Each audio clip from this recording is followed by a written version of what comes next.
ऐतिहासिक स्तरों के करीब बाजार पहुंच चुका है। 10,487 का मौजूदा स्तर है, 10,492 आज का हाई और करीब करीब 2 अंक दूर महज निफ्टी आज का हाई बनाकर आया अपने ऐतिहासिक स्तरों के। और सेंसेक्स भी जहां 33,456 ये निफ्टी 496 ये जो है सेंसेक्स का ऑल टाइम हाई है और 33956 रादर हाई है और 946 के आसपास का हाई आज सेंसेक्स छू कर आया है। तो ऑलमोस्ट अपने ऐतिहासिक स्तरों के करीब से अभी भी बाजार घुमा है और mid cap small cap index जो है वो अभी भी रिकॉर्ड स्तरों पर कामकाज कर रहा है। जोरदार तेजी के साथ कामकाज होता हुआ ऑटो इंडेक्स करीब 1% आधा परसेंट ऊपर कामकाज कर रहा है। रियल्टी इंडेक्स 6 साल के ऊपरी स्तरों पर अभी कामकाज करते हुए। निफ्टी बैंक में भी खरीदारी है और स्पेशली पीएसयू बैंक जो है वो जोरदार तेजी के साथ कामकाज कर रहे हैं। सभी पीएसयू बैंक देखें तो वहां पर एक अच्छा उछाल देखने को मिल रहा है। तो रिकॉर्ड स्तरों के करीब बाजार अब पहुंचता दिखाई पड़ रहा है और एक अच्छी तेजी बाजार को दिन के ऊपरी स्तरों के आसपास ले आई है। स्टॉक सेशन की शुरुआत कर लेते हैं जहां पर हम आपके सवालों का जवाब दिलवाते हैं अलग अलग माध्यम के जरिए, यानी कि व्हाट्सएप, फेसबुक और ट्विटर के जरिए आप हमसे सवाल पूछ सकते हैं। हमारे साथ जानकार मौजूद हैं, अविनाश मौजूद हैं और पहला सवाल भी लेते हैं अविनाश से। एसबी गोहिल का एक सवाल आया है व्हाट्सएप के जरिए। सवाल है टाटा कम्युनिकेशन को लेकर 686 शेयर इनके पास है और 500 रुपए के दाम पे खरीदारी है। Avinash, Tata communication special dividend की खबरें यहां पर लगातार बनी रहती हैं, क्या कहना चाहेंगे आप? आई थिंक सुमित, मेरे ख्याल से टाटा कम्युनिकेशन का शेयर इनको होल्ड करना चाहिए। बीएसएनएल की जमीन बेचने की जो फाइनल प्रतिक्रिया है वो हो चुकी है। यहाँ पे जो टाटा ग्रुप की कंपनीज है और जो शेयर होल्डर्स है इनको इस डील का जो होल्डिंग कंपनी है जो लैंड का फैक्टरिंग करेगी उसका शेयर फंड आने वाला है, क्योंकि डेटा बिजनेस है तो यहाँ पे होल्ड करें। हम समझते हैं और भी अपसाइड पॉसिबल है। चलिए, टाटा कम्युनिकेशंस पे एडवाइस मिल रही है। देवेंद्र संधू ने हमें एक मैसेज डाला है व्हाट्सएप पे। उनके पास 500 यूफ्लेक्स के शेयर्स है जो उन्होंने 250 रुपये में लिए हैं। यूफ्लेक्स रिकॉर्ड स्तरों पर अभी ट्रेड कर रहा है और अच्छी तेजी देखी जा रही है। यहाँ क्या करना चाहिए? बहुत अच्छा मुनाफा हो रहा है, क्या बुक कर ले? मुझे लग रहा है कि यूफ्लेक्स में भी अनिशा होल्ड करना चाहिए, क्योंकि और भी अच्छी अपसाइड आने की उम्मीद है। इनका जो गुजरात का नया प्लांट है वो वॉल्यूम और मार्जिन दोनों को डेफिनेटली बढ़ाने की मदद करेगा और ओवरऑल नंबर्स भी Q2 के ठीक ठाक थे। हमको लग रहा है फ्लेक्सिबल पैकेजिंग में काफ़ी सिग्निफिकेंट प्लेयर है तो इसको होल्ड करें। हमको लग रहा है FY19 भी काफ़ी स्ट्रॉन्ग ईयर होना चाहिए। फेसबुक पे विद्या पूछती है अविनाश की हिंदुस्तान जिंक के 200 शेयर है इनके पास, 308 रुपए के दाम पे खरीदारी है, क्या करें? हिंदुस्तान जिंक में भी हमको लग रहा है मेटल स्पेस में जिंक का जो रुझान है वो अभी थोड़ा सा सॉफ्ट है, लेकिन अगर ये थोड़ा सा मीडियम टर्म व्यू रखती है तो डेफिनेटली इसको होल्ड करें। ये उन मेटल कंपनीज में है जो एक डेट फ्री कंपनी है और करीबन 2,500 से 3,000 करोड़ की कैश है, डिविडेंड्स भी अच्छी देती है, तो यहाँ पे होल्ड करें। मीडियम टर्म प्रॉस्पेक्ट्स अच्छे हैं। चलिए, ट्विटर पे भूपेंद्र ने हमें एक ट्वीट भेजा है। VSR 12345 इनका ट्विटर हैंडल है। इनके पास 50 शेयर हैं अंबुजा सीमेंट के जो उन्होंने 285 रुपीज़ में लिए हैं। इनको भी अच्छा मुनाफा हो रहा है। आपको लगता है कि कुछ थोड़ा सा नुकसान है एक्चुअली इनको? आपको क्या लगता है, क्या इनको होल्ड करके रखना चाहिए कि निकल जाए स्टॉक से? नहीं, मेरे ख्याल से यहाँ पे जो ट्रिगर है अनिशा वो बेसिकली ACC और अंबुजा सीमेंट्स के मर्जर पे है, क्योंकि डेफिनेटली यहाँ पे स्टॉक में और थोड़ी रीरेटिंग आएगी जब ये मर्जर प्रोसेस एक्सेलरेट होगा। बट ओवरऑल सीमेंट सेक्टर में हमको लग रहा है कि आने वाले बजट में भी अच्छे खासे अनाउंसमेंट्स आ सकते हैं। सीमेंट पहला एक बिल्डिंग ब्लॉक है इंफ्रास्ट्रक्चर में, और इंफ्रास्ट्रक्चर को अगर बूस्ट मिलता है तो सीमेंट में Gujarat Ambuja should also do well. So मेरे ख्याल से होल्ड करें। जी, व्हाट्सएप पे अब राहुल पूछ रहे हैं कि सिंटेक्स इंडस्ट्री के शेयर हैं और ये इनके पास आफ्टर डीमर्जर वाले शेयर हैं। करीब 27-50 पे इनकी खरीदारी है, 300 शेयर है, क्या करें अविनाश? मैं समझता हूं कि सिंटेक्स इंडस्ट्रीज ने जिस प्रकार के नतीजे दिखाए हैं, हो सकता है कि आने वाले 1-2 क्वार्टर्स में थोड़ा दबाव हो सकता है। यहाँ पे मेरा सुझाव होगा कि सिंटेक्स प्लास्टिक जो दूसरी कंपनी है जो डीमर्जर के बाद बनी है, यहाँ पे निवेश करें, क्योंकि यहाँ पे risk reward next 6 to 12 month में काफ़ी अच्छा है कंपेयर टू सिंटेक्स इंडस्ट्रीज। चलिए, एक और व्हाट्सएप पे हमें मैसेज आया है मिस्टर केसी चोपड़ा का। उनके पास 20 शेयर है बजाज फिनसर्व के जो उन्होंने 5,359 में लिए हैं। इस प्राइस पे भी उनको अच्छा रिटर्न मिल रहा है। अविनाश, लॉन्ग टर्म में क्या स्टॉक में अच्छा मुनाफा होगा, क्योंकि ये इंश्योरेंस स्पेस काफ़ी अंडर पेनिट्रेटेड है? होल्ड करें कि निकल जाएं? तो मेरे ख्याल से इनकी बाइंग प्राइस काफ़ी अच्छी है और मैं समझता हूं कि इंश्योरेंस में अभी काफ़ी प्लेयर्स लिस्टेड हो चुके हैं। आने वाले दिनों में हो सकता है कि इस कंपनी में भी जब ये कंपनीज फाइनली अपने और शेयर्स पब्लिक को दे तो यहाँ पे भी थोड़ी बहुत वैल्यू अनलॉक हो। कोर बिजनेस डेफिनेटली अच्छी तरह से ग्रोथ होने के कारण यहाँ पे होल्ड करने की राय रहेगी। जी, तो बने रहने की राय दी गई है। हर्षद पटेल व्हाट्सएप पे पूछ रहे हैं हमसे कि 1000 शेयर उनके पास है 75 रुपए के दाम पे अनंतराज इंडस्ट्री के। क्या करना चाहिए अविनाश? अनंतराज इंडस्ट्रीज 75 रुपए के दाम पे खरीदारी है और मौजूदा स्तर करीब 70 रुपए के आसपास है। 5 रुपए घाटा है। आज तेजी है शेयर में, लेकिन इनको घाटा हो रहा है, क्या करें?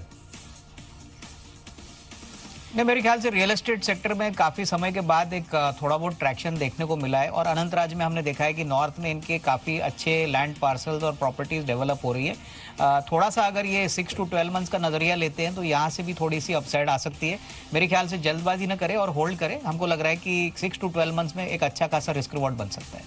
चलिए, फेसबुक पे आभास चावला का एक मैसेज आया। 50 शेयर उनके पास टीवीजी के टिपुवन दास जावेरी और उन्होंने अपने शेयर्स 144.7 में लिए हैं, तो अपने परचेस प्राइस से उनको लॉस हो रहा है। लगता है उन्होंने जो अब रिसेंट अपमूव था उसमें शेयर खरीदे। क्या करना चाहिए, क्योंकि फेस्टिव सीजन, वेडिंग सीजन अभी आएगा और इससे ये इनका हाई सीजन होता है। आपको लगता है कि इसके चलते इनको अपना प्राइस मिल जाएगा वापस? अनिशा, मुझे लग रहा है डेफिनेटली मिलना चाहिए क्योंकि ये ब्रांडेड स्पेस में है, इनका रिटेल नेटवर्क भी है और मोस्ट इंपॉर्टेंटली डीमोनेटाइजेशन के बाद हमने देखा है कि काफ़ी अनऑर्गेनाइज्ड सेक्टर के प्लेयर्स अभी जो है वो काफ़ी बंद हो चुके हैं और उनका डिमांड जो है वो ऑर्गेनाइज सेक्टर वालों ने कैप्चर किया है। तो नॉट ओनली टीबीजेड बट बाकी जो ज्वेलरी स्टॉक्स है वो अच्छे करेंगे। तो यहाँ पे थोड़ा सा समय दे दीजिए। 6 to 12 मंथ्स में हमको लग रहा है कि यहाँ पे भी अच्छी बढ़त मिल सकती है। जी, व्हाट्सएप पे पुष्पक पूछते हैं कि कमेंट्स में क्या करें? 880 रुपए के दाम पे खरीदारी है, 100 शेयर हैं, क्या करना चाहिए अविनाश? 880 पे कमेंट्स में। कमिंस भी हम समझते हैं कि एक एमएनसी प्लेयर है जो बेसिकली पंप्स और कैपिटल गुड्स सेक्टर में काफ़ी फ्रंटलाइन प्लेयर है। यहाँ पे हमको लग रहा है कि काफ़ी समय के बाद थोड़ा बहुत जो ग्रीन शूट्स है वो कैपिटल गुड्स सेक्टर में देखने को मिले। अगर इनका नज़रिया थोड़ा सा लंबा है, साल 1.5 साल, तो यहाँ पे डेफिनेटली अच्छा खासा मुनाफा बन सकता है। मेरे ख्याल से FY19 will be a much better year. ठीक है, फेसबुक पे हमें एक और मैसेज आया है और ये मिस्टर सतीश कुमार सक्सेना ने हमें भेजा है। उनके पास फोर्स मोटर्स के 50 शेयर हैं जो उन्होंने 3600 रुपीज़ में लिए। उनको थोड़ा सा नुकसान हो रहा है, एक्चुअली ब्रेक इवन ही है। जानना चाहते हैं क्या करें। रूरल डिमांड बढ़ती है तो फोर्स मोटर्स को भी बेनिफिट मिलना चाहिए। अविनाश, आपको लगता है अगर वो बने रहेंगे अच्छा रिटर्न मिलेगा उनको? बिल्कुल, इनफैक्ट फोर्स मोटर्स में हमको लग रहा है कि जो प्राइस ट्रेंड अभी दिख रहा है, अगर ये कम से कम 1.5-2 साल रखते हैं तो ये एक ऐसा शेयर है जो एक मल्टी बैगर प्रूव हो सकता है। इनफैक्ट नॉट ओनली ये रूरल डिमांड के लिए एक बेनिफिशियरी है बट इनके पास यूरोपियन कंपनी डायमलर के साथ इनका एक बहुत बड़ा एक्सपोर्ट ऑर्डर मिला है और इसका जो नंबर्स में जो रिफ्लेक्शन है वो FY19 और 20 में आएगा। तो मेरे ख्याल से होल्ड करें, यहाँ से डेफिनेटली अच्छी बढ़त हो सकती है, थोड़ा सा समय लगेगा। जी, कुमार आहूजा फेसबुक पे लिखते हैं अविनाश की विविमेड लैब 200 शेयर उनके पास है 101 रुपए के दाम पर, क्या किया जाए? मेरे ख्याल से यहाँ पे भी होल्ड करें। ये बेसिकली एक स्पेशलिटी केमिकल प्लेयर है जो हैदराबाद बेस्ड है और हमने सुना है कि एमएनसी क्लाइंट्स इनसे एक स्पेशलिटी केमिकल्स आउटसोर्स करते हैं। तो क्लियरली मार्जिन्स और टॉप लाइन ग्रोथ आने वाले साल और FY19 में काफ़ी अच्छे रहेंगे। तो डेफिनेटली मीडियम टर्म प्रोस्पेक्ट्स अच्छे हैं। चलिए, अनुभव जैन ने हमें फेसबुक पे एक मैसेज डाला है। 6000 शेयर हैं उनके पास हुडको के जो उन्होंने 88 रुपीज़ में लिए हैं। वो जानना चाहते हैं क्या करें हुडको के साथ। इस प्राइस पे जो उन्होंने ख़रीदा वहाँ उनको लॉस हो रहा है और ये स्टॉक बहुत ही रेंज बाउंड है। आपको लगता है उनको निकल जाना चाहिए स्टॉक से? मुझे लग रहा है कि आई थिंक हुडको का जब IPO आया था अनिशा, तभी काफ़ी एक्साइटमेंट थी और हम समझते हैं कि इनका जो स्पेस है वो काफ़ी स्ट्रांग है। इनफैक्ट गवर्नमेंट रिलेटेड जो हाउसिंग प्रोजेक्ट्स होते हैं यहाँ पे इनको गवर्नमेंट का सपोर्ट और फंडिंग मिलता है।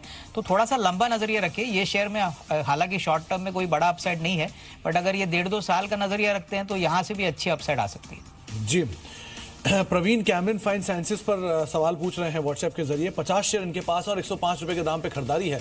अविनाश, कैमलिन फाइन साइंसेस में क्या करना चाहिए?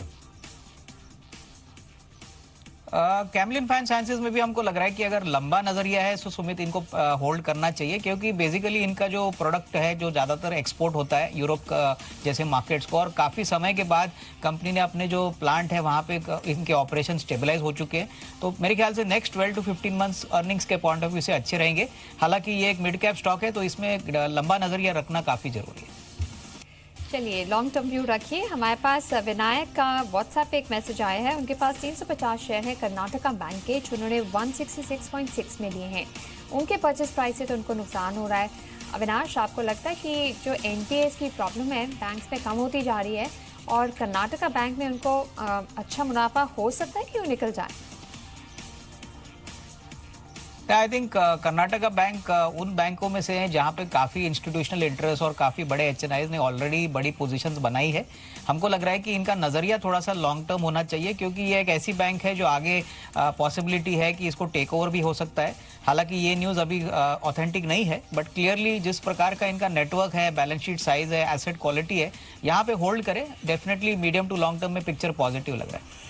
सुरेंद्र पूछ रहे हैं व्हाट्सएप के जरिए कि फ्यूचर कंज्यूमर में वो क्या कर रहे हैं। विनाश, उनके पास करीब 1100 शेयर हैं और 46 रुपए के दाम पे। मुनाफा तो अच्छा है, लेकर निकल जाए, बने रहे। फ्यूचर ग्रुप में मुझे लग रहा है कि जो फ्यूचर कंज्यूमर का स्टॉक है वो शायद और भी थोड़ा सा बढ़त दिखाने का पोटेंशियल रखता है, क्योंकि इसमें काफ़ी अच्छे ब्रांड्स हैं, रिटेल में भी इनका काफ़ी स्ट्रॉन्ग रीच है। तो मेरे ख्याल से एटलीस्ट FY19 भी साल अच्छा होना चाहिए। तो थोड़ा सा प्रॉफिट जरूर बुक करे, बट बाकी क्वांटिटी होल्ड करे, क्योंकि हमको लग रहा है कि यहाँ से भी अच्छा मुनाफा बन सकता है। चलिए व्हाट्सएप पे संतोष कुमार ने हमें एक क्वेरी डाली है। उनके पास कैडिला हेल्थ के 200 शेयर हैं जो उन्होंने 450 रुपीज़ में लिए। जानना चाहते हैं क्या करें स्टॉक के साथ। हमने देखा है कुछ बढ़त आई है स्टॉक में, ड्रग अप्रूवल्स भी आए हैं कैडिला में। आपको लगता है बने रहना चाहिए कि निकल जाए स्टॉक से? नहीं, फार्मा स्पेस में कैडिला हेल्थ केयर में डेफिनेटली जो आउटलुक है वो पॉजिटिव है, क्योंकि इनको इनके सारे प्रोडक्ट्स के लिए US FDA का अप्रूवल मिला है, रेगुलेटरी इश्यूज नहीं है। और हमको लग रहा है कि अगर नज़रिया थोड़ा सा मीडियम टू लॉन्ग टर्म है तो कैडिला हेल्थ केयर डेफिनेटली इनको एक अच्छा खासा मुनाफा दे सकता है। शॉर्ट टर्म में थोड़ी वोलेटिलिटी होगी, बट करीबन 1-1.5 साल अगर ये होल्ड करे तो डेफिनेटली रिस्क रिवॉर्ड अच्छा रहेगा। अविनाश, फेसबुक के जरिए किसी बाला सुब्रमण्यम साहब ने सवाल पूछा है आपसे। मुझे लग रहा है शायद वही सिंगर बाला सुब्रमण्यम साहब है जिन्होंने सवाल पूछा है। मेघमानी ऑर्गेनिक्स को लेकर करीब 100 शेयर है और 112 रुपए के दाम पे खरीदारी कर रखी है। क्या करना चाहिए इनको? नहीं, मेघमनी ऑर्गेनिक्स बेसिकली पिगमेंट्स और स्पेशलिटी केमिकल्स में ऑपरेट करती है, और सुमित हमने ये स्टॉक को काफ़ी लोअर लेवल से बढ़ने का एक्सपीरियंस देखा है। हमको लग रहा है कि FY18 और FY19 इस कंपनी के लिए काफ़ी अच्छी रहेगी, क्योंकि ज़्यादातर ये एक्सपोर्ट करते हैं और चाइना का जिस प्रकार से मार्केट गिरा है इस कंपनी को बेनिफिट हुआ है। तो मेरे ख्याल से 130-140 का नियर टर्म टारगेट रख के यहाँ पे होल्ड करें। ठीक है, होल्ड करिए। मिमी बैनर्जी के पास 20 शेयर है इन्फोसिस के, जो उन्होंने 868 में लिए हैं। प्राइस उनका बहुत अच्छा है इन्फोसिस का। बहुत लंबी देर के बाद हमने देखा है इन्फोसिस 4 डिजिट में आके ठहर गया है, 1020 के लेवल को क्रॉस कर चुका है। आपको लगता है बने रहना चाहिए कि निकल जाए स्टॉक से? क्योंकि छोटे IT स्टॉक्स में इतना एक्शन है, अपना मुनाफा लेके निकल जाए कि बने रहें? तो मेरे ख्याल से अगर IT में इनको एक्सपोजर रखना है तो आपने सही कहा कि जो मिड कैप IT कंपनीज है जैसे कि KPIT है, परसिस्टेंट है, यहाँ पे हमको लग रहा है कि risk reward will be much better than Infosys. हालांकि इन्फोसिस की इनकी बाइंग प्राइस काफ़ी लो है। मेरे ख्याल से अगर ये स्विच करते हैं तो नेक्स्ट 12 मंथ्स में the risk reward will be better. Either something like a Persistent और a KPIT will be a better choice. जी, तो लगातार बाजार में तेजी देखी जा रही है। हम आपके सवालों का जवाब दिलवा रहे हैं। 3 माध्यम आपके सामने हैं, फेसबुक, व्हाट्सएप और ट्विटर के जरिए आप हमसे सवाल पूछ सकते हैं। अविनाश आपके सवालों के जवाब दे रहे हैं। भाई मार्केट में नजर डाल लीजिए तो जोरदार तेजी बाजार में है। करीब 200 अंकों का उछाल अब सेंसेक्स में है। निफ्टी करीब 40 अंक ऊपर है, 10,480 के स्तरों पर। अभी जो थोड़ी देर पहले निफ्टी ने हाई बनाया वो 10,492 का है, यानी कि अपने ऑल टाइम हाई के बेहद नजदीक वहां से फिर निफ्टी में घूमा और अभी भी करीब आधा फीसदी की तेजी के साथ कामकाज हो रहा है। चलिए सवाल जवाब का सिलसिला जारी रखते हैं। हमारे साथ बातचीत करने के लिए कुछ और दर्शक रादर कुछ और सवाल भी हमें व्हाट्सएप के जरिए आ रहे हैं। एक सवाल KC चोपड़ा का आया है बजाज फिनसर्व को लेकर। करीब 20 शेयर है और 5359 के भाव पे खरीदारी है। अविनाश, ये पुरानी खरीदारी लग रही है इनकी, 5359। इन्होंने एडजस्टमेंट से शायद पहले ही खरीदारी कर रखी है। क्या करना चाहिए? मेरे ख्याल से बजाज फिनसर्व होल्ड करना चाहिए सुमित। आई थिंक क्लियरली जिस प्रकार का इनका बिजनेस है, जिस प्रकार का इनका ऑपरेटिंग परफॉर्मेंस है, हमको लग रहा है कि not only FY18 but FY19 में भी परफॉर्मेंस अच्छा रहेगा। अगर इनका लंबा नजरिया है तो मेरे ख्याल से और भी अच्छी अपसाइड स्टॉक में मिल सकते हैं, तो definitely would advise to hold on. चलिए, हमारे पास ट्विटर पे मैसेज आए, ट्वीट्स आए हैं एक्चुअली। एक नवीन कुमार की है, कुमार नवीन 871 इनका हैंडल है। इनके पास 250 शेयर हैं डेटामैटिक्स के, जो उन्होंने 153 रुपीज़ में लिए हैं। अविनाश, अपने परचेस प्राइस से इनको लॉस हो रहा है, क्या करें? छोटे IT स्टॉक्स के साथ क्या डेटामैटिक्स भी ऊपर हो जाएगा? तो क्या अच्छा मुनाफा मिलेगा उनको? मुझे लग रहा है कि instead of Datamatics I would suggest कि इनको KPIT खरीदना चाहिए। KPIT में नॉट ओनली Q2 के नंबर्स अच्छे थे, मैनेजमेंट की कमेंट्री भी काफ़ी पॉजिटिव थी, तो यहाँ पे एक अच्छा स्विच बन सकता है और यहाँ पे रिस्क रिवॉर्ड काफ़ी अच्छा रहेगा। तो आई वुड सजेस्ट दैट डेटामैटिक्स से निकल के KPIT में इन्वेस्ट करें और नेक्स्ट 6 to 12 मंथ्स में अच्छा मुनाफा बन सकता है। अविनाश, पुष्पक 86 ट्विटर हैंडल से अभी एक ट्वीट करके पूछ रहे हैं कि कमिंस इंडिया और ओमकार स्पेशलिटी में क्या करें। 880 पे कमिंस है और 78 रुपए पे इनके पास ओमकार स्पेशलिटी केमिकल है, दोनों में क्या करा जाए? कमिंस में तो मैंने पहले भी कहा है कि सुमित इसको होल्ड करें, क्योंकि नेक्स्ट 12 to 15 मंथ्स में एक इकोनॉमिक रिवाइवल और कैपेक्स रिकवरी देखने को मिलेगी, तो कमिंस को डेफिनेटली बेनिफिट मिलेगा। ओमकार स्पेशलिटी हमको लग रहा है कि इनको एग्जिट करना चाहिए, क्योंकि यहाँ पे नंबर्स थोड़े से वीक है और आगे भी हमको लग रहा है 1-2 क्वार्टर्स कंपनी के नंबर्स थोड़े से वीक रहेंगे, तो यहाँ से एग्जिट करने का राय रहेगी। चलिए, हमारे पास अरमान का भी ट्वीट आया है। उनका अमन का ट्वीट आया है। अमन 563R उनका हैंडल है। वो कह रहे हैं कि उन्होंने साउथ इंडियन बैंक के शेयर लिए 32 रुपीज़ में और वो सुनील हाईटेक भी लेना चाहते हैं। साउथ इंडियन बैंक पे तो ब्रेक इवन कर रहे हैं और सुनील हाईटेक लेना चाहते हैं, क्या एडवाइस करेंगे आप? साउथ इंडियन बैंक में तो मैं समझता हूं कि इनको होल्ड करना चाहिए। Q2 के नंबर्स काफ़ी अच्छे थे, both asset quality as well as loan book growth के ऊपर, और जिस प्रकार का इस बैंक का रीच है साउथ इंडिया में, हमको लग रहा है कि यहाँ से भी एक अच्छी अपसाइड मिल सकती है अगर इनका टाइम फ्रेम 12 to 18 मंथ्स है। रही बात सुनील हाईटेक में, तो मुझे लग रहा है कि इस कंपनी से थोड़ा सा अवॉइड करें, क्योंकि हालांकि कंपनी की ऑर्डर बुक अच्छी है। कंस्ट्रक्शन स्पेस में हमको लग रहा है कि सद्भाव इंजीनियरिंग या टिपिकली आई थिंक जो दूसरे बड़े कंस्ट्रक्शन प्लेयर्स है जैसे NCC है, यहाँ पे नजर रखिए, क्योंकि यहाँ पे टॉप लाइन और बॉटम लाइन की विजिबिलिटी सुनील हाईटेक के मुकाबले में काफ़ी अच्छी है। जी, फेसबुक पे रोशन पूछ रहे हैं अविनाश आपसे कि फेडरल बैंक का क्या करा जाए। 109 रुपए के दाम पे खरीदारी है, 400 शेयर इनके पास है, क्या करना चाहिए फेडरल बैंक में? फेडरल बैंक में भी मेरी राय में डेफिनेटली होल्ड की राय रहेगी। आई थिंक हालांकि Q2 के नंबर्स थोड़े से सॉफ्ट थे, एसेट क्वालिटी में थोड़ा सा प्रेशर देखने को जरूर मिला था, लेकिन इस बैंक में NRI डिपॉजिट्स और क्लियरली इनका जो साउथ का नेटवर्क है वो काफ़ी शानदार है। इनफैक्ट काफ़ी बड़े म्यूचुअल फंड्स ऑलरेडी इन्वेस्टेड है, तो मेरे ख्याल से लॉन्ग टर्म प्रॉस्पेक्ट्स बिजनेस के पॉइंट ऑफ व्यू से अच्छे हैं। यहाँ पे 140-150 का नियर टर्म टारगेट दिखता है, यहाँ पे डेफिनेटली जब तक नहीं आता है तब तक होल्ड करें, वही राय रहेगी। चलिए, हमें एक और मैसेज आया है फेसबुक पर। हमें एक मैसेज डाला है अंकित ने। उनके पास बॉम्बे डाइंग के शेयर्स हैं जो उन्हें 280 रुपये में लिए हैं। जानना चाहते हैं क्या करें स्टॉक के साथ। अच्छा प्रॉफिट मिल रहा है और ये एक हाउस होल्ड नेम है, ब्रांड वैल्यू अच्छी है और बहुत स्ट्रॉन्ग तेज़ी देखी हमने रिसेंटली। आपको लगता है कुछ करेक्शन आएगा, क्या बने रहें कि निकल जाएं? मेरे ख्याल से थोड़ी सी क्वांटिटी बुक करें, लेकिन बैलेंस क्वांटिटी होल्ड करें, क्योंकि Q2 सेकंड में जो परफॉर्मेंस आया था, यहाँ पे फर्स्ट बार रियल एस्टेट के इनके डिवीजन ने टॉप लाइन और मुनाफा दिखाया है, और हमको लग रहा है कि आने वाले जो क्वार्टर्स रहेंगे यहाँ पे भी ये प्रॉपर्टी के सेल्स बुक करेंगे, तो अर्निंग्स के पॉइंट ऑफ व्यू से डेफिनेटली बॉम्बे डाइंग को रियल एस्टेट से अभी विजिबिलिटी काफ़ी अच्छी लग रही है, तो definitely in the near term real estate बज में रहेगा, तो यहाँ पे बैलेंस क्वांटिटी होल्ड करें, यही राय रहेगी। चलिए, तो यही राय आपको दी गई है। इनफैक्ट अविनाश, जाते जाते विजय ने एक आपके लिए कॉम्प्लीमेंट भेजा है। कॉम्प्लीमेंट ये भेजा है कि कैसे आप इतने सारे सवालों के जवाब इतनी जल्दी जल्दी दे गए, वो भी बिना पेपर उठाए, बिना लैपटॉप देखे। तो ये कॉम्प्लीमेंट दिया है उन्होंने, भले कोई सवाल नहीं पूछा, लेकिन ये कॉम्प्लीमेंट उन्होंने ज़रूर आपको दिया है।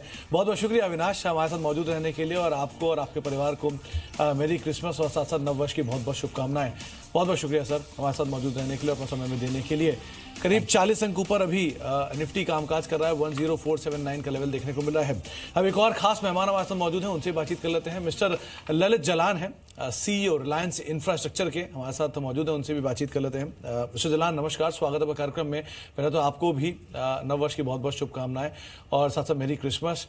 सर, सवाल यही होगा कि आपने अपनी गोल्डन फ्लैगशिप कंपनी को बेचा है, क्या होगा उसके बाद? What would be life after that? ये डील हमारे लिए एक लैंडमार्क ट्रांसफॉर्मेटिव डील है। ये हमारी मुंबई पावर बिजनेस का सेल है, जिसके अंदर में हमारी Mumbai distribution business, associated transmission business और धानु पावर स्टेशन कंबाइंड जा रही है। ये क्लियरली जैसे आपने कहा कि हमारी एक क्राउन जूवल है। इस डील के लिए हमें करीब करीब 13,800 करोड़ रुपया मिलेंगे एट क्लोजिंग। हम एक्सपेक्ट करते हैं कि हमारी जो की अप्रूवल्स हैं बॉम्बे हाई कोर्ट की, वो आ चुकी हैं और मेन अप्रूवल जो हमारे को चाहिए अभी वो है MERC की अप्रूवल, जिसके लिए हम ऑलरेडी अप्लाई कर चुके हैं और हम एक्सपेक्ट करते हैं कि ये डील मार्च तक कंप्लीट होनी चाहिए। तो ये डील की दो कॉम्पनसेशन है, एक 13,800 करोड़ हमारे को डील क्लोजिंग पे मिलेगी और उसके बाद जो रेगुलेटरी अपील्स हमारी हैं जो at different levels of approval हैं, उसमें करीब 5,000 करोड़ रुपया हमें अगले साल मोस्ट ऑफ दोज अप्रूवल्स हमें मिल जाने चाहिए। तो 18,500 करोड़ की ये डील है, तो कंपनी के पास पूरा डेट खत्म हो जाएगा, कैश रिच बन जाएगी, पर इससे आपके मार्जिन्स पे क्या इम्पैक्ट पड़ेगा और रेवेन्यू विजिबिलिटी क्या रह जाएगी? गवर्नमेंट की ये जो प्रोग्राम है जहाँ करीब 2 लाख करोड़ के एसेट्स बिड आउट कर रहे हैं, उसमें हम पार्टिसिपेट कर रहे हैं और हमारी एक्सपेक्टेशन है कि अगले 2 सालों में हम ये ऑर्डर बुक को करीब करीब 50,000 करोड़ तक ले जाना चाहते हैं। और डिफेंस में हमारी जो तीनों वर्टिकल्स हैं, एयरफोर्स, लैंड सिस्टम्स और नेवी, इसके अंदर भी हम इन्वेस्ट कर रहे हैं। इसके अलावा जो हमारी बाकी बिजनेसेस हैं, जो हमारी दिल्ली पावर बिजनेस है जो करीब बॉम्बे पावर बिजनेस से डबल द साइज़ है, वो हमारा चल रहा है नॉर्मल। हमारा रोड बिजनेस है, बॉम्बे मेट्रो है और हमारी रिलायंस पावर के इन्वेस्टमेंट्स हैं। सर, एक क्रूशियल सवाल ये है क्योंकि कंपनी अब कैश रिच हो चुकी है, डेट ऑलमोस्ट खत्म हो गया कंपनी का, तो क्या कुछ और एसेट्स, अब क्योंकि रिलेवेंस नहीं है लेकिन फिर भी क्या कोई कंपनी एसेट्स बेचने की योजना बना रही है? कुछ और एसेट्स हैं? हमारी फोकस एरियाज तो ये रहेंगी हमारी कंस्ट्रक्शन बिजनेस और हमारी डिफेंस बिजनेस। ये हमारे 2 ग्रोथ के लेग्स होंगे। तीसरा लेग होगा जो इसके छोटा रहेगा, will be the operations and maintenance. Company को इतने सालों का तजुर्बा है इंफ्रास्ट्रक्चर कंपनियों को चलाने का, ये एक्सपर्टीज़ हम अब अवेलेबल करना चाहते हैं दूसरे एसेट्स के लिए। जी, चलिए, बहुत बहुत शुक्रिया सर अपना समय हमें देने के लिए और डील को लेकर बातचीत करने के लिए, कंपनी एक्सपेंशन को लेकर बातचीत करने के लिए। रिलायंस इंफ्रा का शेयर आज भी एक अच्छी तेजी के साथ कामकाज कर रहा है। एक बार फिर से आपको नव वर्ष की बहुत बहुत शुभकामनाएं। तो अब स्टॉक सोशल को तो यही समेटते